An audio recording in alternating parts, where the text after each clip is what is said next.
রোগীরা আমাদের কাছে একটা কমন প্রশ্ন করে থাকেন, ফ্যাটি লিভার সম্পর্কে জানতে চান এবং ফ্যাটি লিভার হলে আসলে কি করবেন। আসলে এটি একটা বার্নিং কোশ্চেন হয়ে গিয়েছে, ফ্যাটি লিভার।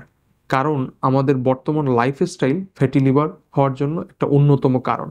আমরা সেডেন্টারি লাইফস্টাইল, মানে বসে থাকা কাজ করছি, আমরা কায়িক পরিশ্রম কম করছি, আমরা উচ্চ কার্বোহাইড্রেট যুক্ত খাবার খাচ্ছি, আমরা ফ্যাট জাতীয় খাবার বেশি খাচ্ছি। ফ্যাটি লিভার হওয়ার অন্যতম প্রধান কারণ হচ্ছে কার্বোহাইড্রেট, উচ্চ কার্বোহাইড্রেট খাওয়া। এটা আমাদের দেশ বা আমাদের সাবকন্টিনেন্টের জন্য, বহির্বিশ্বের জন্য অবশ্য অন্য ফ্যাক্টর, তাদের ক্ষেত্রে অ্যালকোহলটা একটা গুরুত্বপূর্ণ ফ্যাক্টর হিসেবে কাজ করে।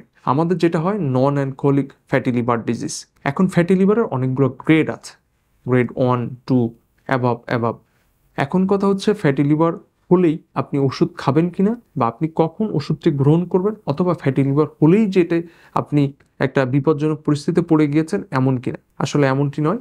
অনেক ক্ষেত্রে দেখা যায় গ্রেড 1-এর ক্ষেত্রে আমাদের ডায়েটিং বা ডায়েটারি কন্ট্রোল এর মাধ্যমেই, বা আমরা আমাদের ফুড হ্যাবিট চেঞ্জের মাধ্যমেই আমরা ফ্যাটি লিভার গ্রেড 1কে নিয়ন্ত্রণ করতে পারি। এরপরে গ্রেড 2, 3 এটার ক্ষেত্রে আসলে অনেক সময় মেডিকেশন প্রয়োজন হয় এবং অনেক সময় ডায়েটিংয়ের প্রয়োজন হয়ে থাকে।